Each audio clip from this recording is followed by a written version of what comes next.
Hello friends, welcome to Arpita Kannada vlogs. ನಾನಿವತ್ತು ಒಂದು ಒಳ್ಳೆ ರೆಸಿಪಿ ಜೊತೆ ಬಂದಿದ್ದೀನಿ. ಫ್ರೂಟ್ ಕಸ್ಟರ್ಡ್ ಹೇಗೆ ಮಾಡೋದು ಅನ್ನೋದನ್ನು ತೋರಿಸ್ಕೊಡ್ತಾ ಇದ್ದೀನಿ. ಇದಂತೂ ಮಕ್ಕಳಿಗೆ ತುಂಬ ಇಷ್ಟ ಆಗುತ್ತೆ ಅಂತ ಹೇಳಬಹುದು. ಹಣ್ಣನ್ನು ಯಾರು ಹಾಗೆ ತಿನ್ನೋದಿಲ್ಲ ಅಂತ ಮಕ್ಕಳಿಗೆ ಈ ಥರ ಫ್ರೂಟ್ ಕಸ್ಟರ್ಡ್ ಮಾಡಿ ಕೊಟ್ಟರೆ ತುಂಬ ಇಷ್ಟಪಟ್ಟು ತಿಂತಾರೆ. ಹಾಗೆಯೇ ಬೇಸಿಗೆನಲ್ಲಿ ಏನಾದ್ರು ಕೂಲಾಗಿ ತಿನ್ನಬೇಕು ಅಂತ ಹೇಳಿದಾಗ ಈ ಥರ ಫ್ರೂಟ್ ಕಸ್ಟರ್ಡ್ ಮಾಡಿಕೊಂಡು ಫ್ರಿಜ್ಜಲ್ಲಿ ಇಟ್ಕೊಂಡು ತಿಂದರೆ ಅಂತೂ ತುಂಬ ರುಚಿಯಾಗಿರುತ್ತೆ ಅಂತ ಹೇಳಬಹುದು. ಬನ್ನಿ ಹಾಗಾದರೆ ಇವಾಗ ಫ್ರೂಟ್ ಕಸ್ಟರ್ಡ್ ಹೇಗೆ ಮಾಡೋದು ಅಂತ ನೋಡ್ತಾ ಹೋಗೋಣ. ಇಲ್ಲಿ ನಾನು ಸ್ಟವ್ ಮೇಲೆ ಒಂದು ಕಡಾಯಿ ಇಟ್ಕೊಂಡು ಇದಕ್ಕೆ ಅರ್ಧ ಲೀಟರ್ ಆಗುವಷ್ಟು ಹಾಲನ್ನು ಹಾಕ್ಕೊಳ್ತಾ ಇದ್ದೀನಿ. ಇದಕ್ಕೆ ಫುಲ್ ಫ್ಯಾಟ್ ಮಿಲ್ಕ್ ತೊಗೊಳ್ಳಿ. ನೀರು ಹಾಕಿರೋ ಹಾಲನ್ನು ಯೂಸ್ ಮಾಡಬೇಡಿ, ಚೆನ್ನಾಗಿ ಬರೋದಿಲ್ಲ. ಇವಾಗ ಇದನ್ನು ಮೀಡಿಯಮ್ ಫ್ಲೇಮ್ನಲ್ಲಿ ನಾವು ಕುದಿಸ್ಕೋಬೇಕಾಗತ್ತೆ. ಇಲ್ಲಿ ಹಾಲು ಮೇಲೆ ಕೆನೆಗಟ್ಟಬಾರ್ದು, ಆ ಥರ ಇದನ್ನು ಕುದಿಸ್ಕೊಳ್ಳಿ. ಹಾಗೆಯೇ ಇದನ್ನು ಮೀಡಿಯಮ್ ಫ್ಲೇಮ್ನಲ್ಲೇ ಆದಷ್ಟು ಇಟ್ಕೊಂಡು ಕುದಿಸ್ಕೊಳ್ಳಿ. ಇವಾಗ ಇಲ್ಲಿ ನೋಡ್ತಾ ಇದ್ದೀರಾ, ಹಾಲು ಚೆನ್ನಾಗಿ ಕುದಿ ಬಂದಿದೆ. ಇಷ್ಟು ಕುದಿ ಬಂದರೆ ಸಾಕಾಗತ್ತೆ. ಇವಾಗ ನಾವು ಫ್ಲೇಮ್ನ ಫುಲ್ಲು ಲೋ ಮಾಡ್ಕೋಬೇಕು. ಫ್ಲೇಮ್ನ ಲೋ ಮಾಡಿಕೊಂಡು ಇವಾಗ ನಾನು ಒಂದು ಬೌಲ್ ತೊಗೊಳ್ತಾ ಇದ್ದೀನಿ. ಇಲ್ಲಿ ಒಂದು ಬೌಲ್ ತಗೊಂಡು ಇದಕ್ಕೆ 2 ಟೇಬಲ್ ಸ್ಪೂನ್ ಆಗುವಷ್ಟು ಕಸ್ಟರ್ಡ್ ಪೌಡರ್ನ ಹಾಕ್ಕೊಳ್ತಾ ಇದ್ದೀನಿ.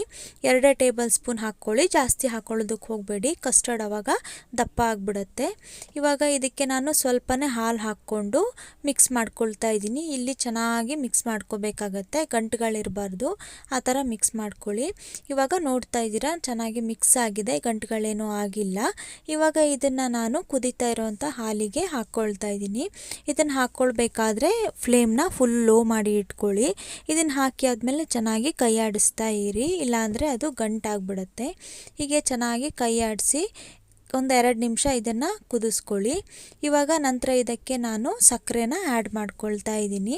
ಇಲ್ಲಿ ನಾನು ಅರ್ಧ ಲೀಟರ್ ಹಾಲಿಗೆ 1/4 ಕಪ್ ಆಗುವಷ್ಟು ಸಕ್ಕರೆಯನ್ನು ತೊಗೊಂಡಿದ್ದೀನಿ.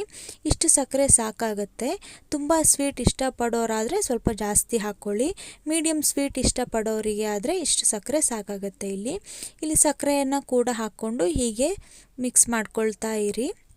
ಲೋ ಫ್ಲೇಮ್ನಲ್ಲೇ ಇಟ್ಕೊಂಡು ಮಿಕ್ಸ್ ಮಾಡ್ಕೊಳ್ಳಿ. ಇವಾಗ ಇದು ಸ್ವಲ್ಪ ಒಂದು 2 ನಿಮಿಷ ಕುದ್ರೆ ಸಾಕಾಗತ್ತೆ, ಕರೆಕ್ಟ್ ಹದ ಆಗುತ್ತೆ. ಇವಾಗಲೇ ತುಂಬ ಕುದಿಸ್ಕೊಂಡು ಗಟ್ಟಿ ಮಾಡ್ಕೊಳ್ಳೋಕೆ ಹೋಗಬೇಡಿ. ಆಮೇಲೆ ಫ್ಲೇಮ್ ಆಫ್ ಮಾಡಿ ಇಟ್ಟ ಮೇಲೆ ಅದು ಇನ್ನೂ ಗಟ್ಟಿ ಆಗಿಬಿಡುತ್ತೆ. ಹಾಗಾಗಿ ಸ್ವಲ್ಪ ಈ ಹದಕ್ಕೆ ಬಂದಾಗಲೇ ನಾವು ಸ್ಟವ್ನ ಆಫ್ ಮಾಡ್ಕೋಬೇಕಾಗತ್ತೆ. ನೋಡ್ತಾ ಇದ್ದೀರಾ, ಈ ಹದ ಆದರೆ ಸಾಕಾಗತ್ತೆ. ಇವಾಗ ನಾನು ಇಲ್ಲಿ ಸ್ಟವ್ನ ಆಫ್ ಮಾಡ್ಕೊಳ್ತಾ ಇದ್ದೀನಿ. ಸ್ಟವ್ ಆಫ್ ಮಾಡಿ ಆದಮೇಲೆ ಇದಕ್ಕೆ ನಾನು 1/4 ಟೇಬಲ್ ಸ್ಪೂನ್ ಆಗುವಷ್ಟು ಏಲಕ್ಕಿ ಪೌಡರ್ನ ಹಾಕ್ಕೊಳ್ತಾ ಇದ್ದೀನಿ. ಏಲಕ್ಕಿ ಪುಡಿ ಆಪ್ಷನಲ್ಲು, ಬೇಕು ಅನ್ನೋ ಹಾಗಿದ್ರೆ ಹಾಕ್ಕೊಳ್ಳಿ, ಹಾಕ್ಕೊಂಡ್ರೆ ಟೇಸ್ಟ್ ಚೆನ್ನಾಗಾಗತ್ತೆ. ಇವಾಗ ಇದನ್ನು ನಾವು ಬೇರೆ ಒಂದು ಬೌಲ್ಗೆ ಟ್ರಾನ್ಸ್ಫರ್ ಮಾಡ್ಕೋಬೇಕಾಗತ್ತೆ. ನಾನಿವಾಗ ಬೇರೆ ಬೌಲ್ಗೆ ಟ್ರಾನ್ಸ್ಫರ್ ಮಾಡ್ತಾ ಇದ್ದೀನಿ. ಇದಾದಮೇಲೆ ಇದನ್ನು ನಾವು ಒಂದು ಅರ್ಧ ಗಂಟೆ ಕೂಲ್ ಆಗೋಕ್ಕೆ ಬಿಡಬೇಕಾಗತ್ತೆ. ಇದು ಕಂಪ್ಲೀಟಾಗಿ ಕೂಲ್ ಆಗಬೇಕು. ಇವಾಗ ನಾನು ಅರ್ಧ ಗಂಟೆ ಇದನ್ನು ಕೂಲ್ ಆಗೋಕ್ಕೆ ಬಿಟ್ಟಿದ್ದೆ, ಕಂಪ್ಲೀಟಾಗಿ ಕೂಲ್ ಆಗಿದೆ. ಇವಾಗ ನಾವು ನೆಕ್ಸ್ಟ್ ಇದಕ್ಕೆ ಹಣ್ಣುಗಳನ್ನೆಲ್ಲ ಆ್ಯಡ್ ಮಾಡ್ತಾ ಹೋಗೋಣ. ಇವಾಗ ಇಲ್ಲಿ ನಾನು ಇದಕ್ಕೆ 1/4 ಕಪ್ ಆಗುವಷ್ಟು ಆ್ಯಪಲ್ನ ಹಾಕ್ಕೊಳ್ತಾ ಇದ್ದೀನಿ. ಹಾಗೆಯೇ 1/4 ಕಪ್ ಆಗುವಷ್ಟು ದಾಳಿಂಬೆ ಹಣ್ಣನ್ನು ಹಾಕ್ಕೊಳ್ತಾ ಇದ್ದೀನಿ. ನಂತರ ಇಲ್ಲಿ 1/4 ಕಪ್ ಆಗುವಷ್ಟು ಆರೆಂಜ್ ತೊಗೊಂಡಿದ್ದೀನಿ, ಇದನ್ನು ಕೂಡ ಹಾಕ್ಕೊಳ್ತಾ ಇದ್ದೀನಿ. ಹಾಗೆ ನಂತರ ಇಲ್ಲಿ 1/4 ಕಪ್ ಆಗುವಷ್ಟು ಬಾಳೆಹಣ್ಣನ್ನು ಹಾಕ್ಕೊಳ್ತಾ ಇದ್ದೀನಿ. ಹಾಗೆಯೇ ನಂತರ ಇಲ್ಲಿ ನಾನು 1/4 ಕಪ್ ಆಗುವಷ್ಟು ದ್ರಾಕ್ಷಿಯನ್ನು ಕೂಡ ಹಾಕ್ಕೊಳ್ತಾ ಇದ್ದೀನಿ. ಹಾಗೆಯೇ ನಂತರ ಇಲ್ಲಿ 1/4 ಕಪ್ ಆಗುವಷ್ಟು ಮಾವಿನ ಹಣ್ಣನ್ನು ಕೂಡ ಹಾಕ್ಕೊಳ್ತಾ ಇದ್ದೀನಿ. ನಿಮಗೆ ಬೇರೆ ಯಾವುದಾದ್ರು ಹಣ್ಣು ಇಷ್ಟ, ಫ್ಲೇವರ್ಸ್ ಅನ್ನೋ ಹಾಗಿದ್ರೆ ನೀವು ಬೇರೆ ಹಣ್ಣುಗಳನ್ನು ಕೂಡ ಇದಕ್ಕೆ ಆ್ಯಡ್ ಮಾಡ್ಕೋಬಹುದು. ಇವಾಗ ಹಣ್ಣುಗಳನ್ನೆಲ್ಲ ಹಾಕಿ ಆದಮೇಲೆ ಇದನ್ನು ಚೆನ್ನಾಗಿ ಮಿಕ್ಸ್ ಮಾಡ್ಕೋಬೇಕಾಗತ್ತೆ. ಇವಾಗ ಫ್ರೂಟ್ ಕಸ್ಟರ್ಡ್ ನಮಗೆ ರೆಡಿಯಾಗಿದೆ. ಇವಾಗ ನೋಡ್ತಾ ಇದೆ, ಫ್ರೂಟ್ ಕಸ್ಟರ್ಡ್ ನೋಡಲಿಕ್ಕೆ ಎಷ್ಟು ಚೆನ್ನಾಗಿ ಕಾಣಿಸ್ತಾ ಇದೆ, ಟೇಸ್ಟ್ ಕೂಡ ಅಷ್ಟೇ ಚೆನ್ನಾಗಿರುತ್ತೆ. ನೀವು ಕೂಡ ಮನೆಯಲ್ಲಿ ಟ್ರೈ ಮಾಡಿ ನೋಡಿ, ಹೇಗೆ ಬಂತು ಅಂತ ನನಗೆ ಕಮೆಂಟ್ ಮಾಡಿ ತಿಳಿಸಿ.